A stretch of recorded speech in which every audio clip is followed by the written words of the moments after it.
Bismillahirrahmanirrahim. Assalamualaikum warahmatullahi wabarakatuh. Saya Nanang Suprayogi. Pemirsa yang dirahmati Allah, dalam surat Al-Bayyinah ayat 5 disebutkan, A'udzubillahi minasyaitonirrajim. Bismillahirrahmanirrahim. Wa ma umiru illa liya'budullaha mukhlishina lahuddin hunafa'a wa yuqimus shalah wa yu'tuz zakah wa dzalika dinul qayyim. Wa ma umiru, dan tidak diperintahkan pada kita semua illa liya'budullah, kecuali untuk menyembah kepada Allah, untuk beribadah kepada Allah, mukhlishina lahuddin, dengan ibadah yang ikhlas. Allah memerintahkan kita untuk melakukan aktivitas kita dalam kehidupan dunia ini dilakukan dengan penuh keikhlasan. Kenapa?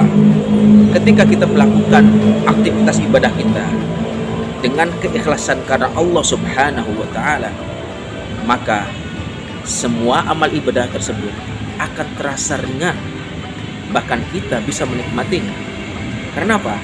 Karena semua ditujukan hanya kepada Allah Subhanahu wa Ta'ala. Bayangkan seandainya aktivitas kita itu tidak hanya karena Allah, tapi karena mengharapkan pujian dari manusia. Ketika ternyata kita tidak mendapatkan pujian, tentu kita menjadi kecewa. Maka menjalaninya juga tidak dengan perasaan yang menyenangkan. Ketika kita beribadah, ketika kita bekerja, tapi tujuannya bukan hanya karena Allah, tetapi karena ingin mendapatkan keuntungan dunia, maka ketika kita tidak mendapatkan keuntungan duniawi, maka lagi-lagi kita akan mengalami kekecewaan.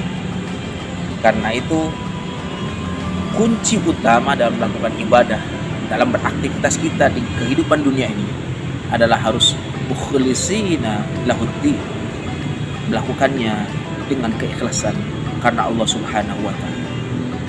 Semua aktivitas ibadah kita kalau diniatkan karena Allah akan terasa ringan dan tidak membebani.